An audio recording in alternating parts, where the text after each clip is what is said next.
చేయాలనేటటువంటిది ప్రధానంగా కార్మిక వర్గం ఇప్పటి వరకు వర్గ పోరాటాలే చేస్తుంది. ఆర్థికపరమైన అంశాలపైన, వాళ్ళ సమస్యలపైన, ఉద్యోగుల వేతనాలపైన, పిఆర్సీలపైన, ఇట్లాంటిపైనే కార్మిక వర్గం ఇప్పటి వరకు పోరాటాలు చేస్తుంది.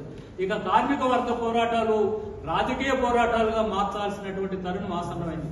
ఎందుకంటే చట్టాలు చేసినటువంటి పార్లమెంటులో, శాసనసభల్లో కార్మిక వర్గాన్ని గురించి ఆలోచన చేసేటటువంటి లేనప్పుడు, దేశంలో 30 కోట్ల మంది కార్మికులకి ఇంత నష్టం జరుగుతుంటే వాటి ప్రస్తావన చేసేటటువంటి నాదుడే మరి పార్లమెంట్లో, శాసనసభలు లేనప్పుడు కార్మిక వర్గం ముందున్నటువంటి కర్తవ్యం వర్గ పోరాటంతో పాటు రాజకీయ పోరాటం చేసి పాలక వర్గాన్ని మార్పు చేస్తేనే సమస్యలు పరిష్కారం అయితేనేటటువంటి నిర్ణయానికి కార్మిక వర్గం వచ్చింది. ఆ రూపంలో కార్మిక వర్గ పోరాటాలు భవిష్యత్తులో చేయబోతా ఉన్నాం.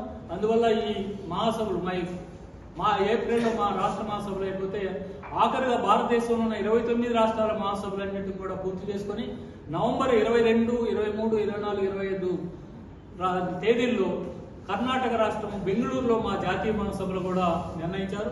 జాతీయ మహాసభల్లో కూడా ఆల్ ఇండియా వైపు ఉన్నటువంటి కండిషన్లను కూడా చర్చించి దేశవ్యాప్త పోరాటానికి స్వరూపం తీసుకోబోతున్నాం.